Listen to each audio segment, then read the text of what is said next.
So as you can see, we've got the doors on the Mini. We've got the A panels in place. Nothing is welded on, they're just clipped on, as you can see. So we've got to sort everything out. Both doors, both new door skins, look really nice. Nice on there. So, and there's the front on it, just clipped up just to see how it's going to look. You can see obviously that needs quite a bit of work to get that lower panel right. But we wanted to see just how it looks now. They've got to come off and be cleaned up anyway. Some of the flanges are not particularly good. And as I say, we'll get rid of all these problem issues here and the aerial on the other side. But generally, that's it together. So, it's coming on. Yeah. But we'll get this all sorted out. That little dent that's in the front there on that apron. And let's see how it all goes together. But we need the sub, you've got to put the subframe in to do these, because especially the front panel, if you don't have these lined up correctly here on the teardrops on a Mini, you'll not get it. So that's got to be put on first. So I've got the subframe in the blasting cabinet, but it takes forever to do the sandblasting. It's quite time consuming. So I'll get that done next trip, put the subframe in, line everything up, get it all welded.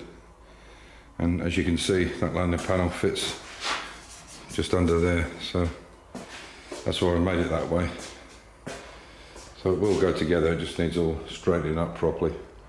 Now I've got another laminated windscreen from a new friend I've just made, who's got a Mini British Open, I think it is, and he's done a lot of work on it, wings and things, and he wants Amir to paint it for him, but I don't want to get involved in doing commercial work, so I've said to Amir, if he wants to make a bit of extra cash on the side, that's down to him, as long as they, you know, pay the overheads, like the power, a bit of power or something like that, then it's a bit of money for Amir. And Gustav, the young man that wants his car painted, he gets a better deal as well, so everybody's happy. But yeah, I don't want to do it commercially, just it takes the fun out of it. To me, it's a hobby. Luckily I can do it as a hobby. We have done a few cars for people, but they've been friends rather than clients, well, depending on which way you want to take it, because it's never been a commercial thing. I've always, what I normally do is, rather than take money or cash, normally I'll get spare parts and say, you know, you buy me this, this and this, whatever the labour came to. And on average, I think we charge about 25 euros an hour, which is peanuts for these days, especially for classic car work. But yeah, so it was never really money changing hands. It was always, oh, I need a set of tyres for this Mini, I need this, I need that. And that's how we did it. So it's kind of more of a barter. You know, we use our skill and work and time and overheads, and they get me something back, reciprocal present for it. So it's not really money changing hands, which is the way I prefer it. Because the quickest way to lose friends and family is get involved with money. As soon as money's involved in anything, it causes problems. You can have the best friend in the world, but if you go into business with them, no, it's a nightmare. So taking that bar out the side here, so now we can use this now and put this underneath the car next trip when it comes back. And it's nice this, because it just basically lifts up. It's 500 kilos. This will lift, and it's all we do is jack it up a little bit, because that's as low as it will go. So we'll lift the car up a little bit, put it underneath, and away we go. But yeah, it's coming on. I mean, all the parts are there. It just needs fettling now properly. So there we are. Slowly but surely we're getting there. Not that slow, but we're getting there. A bunch of scrap lying around here. This is the exhaust off the. It's not what's going to stay on it, but it's the exhaust we're using for the Citroen, the 1936 Citroen in there. But we had a shitload of scrap and bits of Mini panels, floors from that Mk3 Mini. In fact, the trailer was kind of half full. There wasn't much weight in it. But anyway, I went down there, went to throw the scrap away, so they weighed it with the car and the trailer and what was in it. And then we weighed it again when we came back empty. And I found this in the scrap. It's an old plough. I would think that's turn of the century, that 1900s, 1910, maybe earlier, maybe 1890s, I don't know. Unfortunately the wheels are seized, but I'll get them working. The reason is we want to use it as a garden ornament, and we need to be able to wheel it backwards to cut the grass. But some of the stuff is still working on it. But this thing here, what that does I don't know, it kind of tilts. This one here is not operating very well, but what it does is it changes the position of those wheels, so you can put the wheels further back. So we'll get that working. And then this one here is really nice. It's got like a latch system in here on this spring. It's all a bit bent up, but we'll do it. But we've worked out what it is this must be a pin swivel on here. It's seized at the moment, but you can see the same lock on the other side here. And I think what happens is you pull this lever at the front and you could turn that blade the complete opposite way. So what you could do is when you're tilling the land, you could till it to the left or spin it over and till it to the right.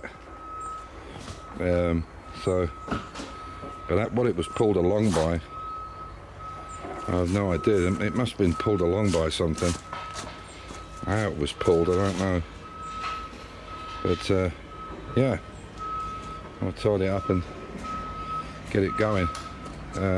Try taking these cats out. You can see we'll put some WD-40 on it, so we'll put some penetrant in it to get everything working again, and then give it a tidy up. Unfortunately it's been damaged there where it's been thrown in the scrap. It's brand new, you can see. But there we go. So that will replace that old bit of plough we've got in our front garden, because there's an awful lot of wood on it, and because the wood just rots. There's a bit of wood under this axle which we'll replace with some metal. But yeah, I think it's really nice. So as you can see, this is the setup we have. We have the sandblast in there, little hoover to suck out the dust, and there's the start of doing the subframe. You can see this bit's sandblasted already, but there's quite a bit to do on it. There's a few little kinks here and there that we need to knock out. So what we do then is with this stuff here, we just put it through, and we have a sifter, and we just sift it out, which gets rid of the dust and any paint and rust and whatever, and just leaves the sand behind. And what we do is we keep this, and after we've used it, we can use it several times. It's still effective. And then what we do, if we're doing something where we have to be very light with it, the stuff that's gone down to even a smaller grain, we use that then to do the light work stuff. As you can see, that's how we've already started cleaning it down, and it's just quite time consuming, unfortunately. But the problem with sandblasting is it's not the sandblasting gear as much, it's the compressor. Unless you have the volume and the pressure to do it under, it's very time consuming, it takes a long time, and the average person, average guy, doesn't have a massive volume inside the tank. I'm lucky I've got a couple of compressors, but the tanks are really quite still small. You really need, the best way, if you're going to do a lot of sandblasting, is to hire the blasting thing with a road compressor, the type of thing you would use to a pneumatic drill type of deal, because it gives you the volume that you need, and volume is the killer with sandblasting.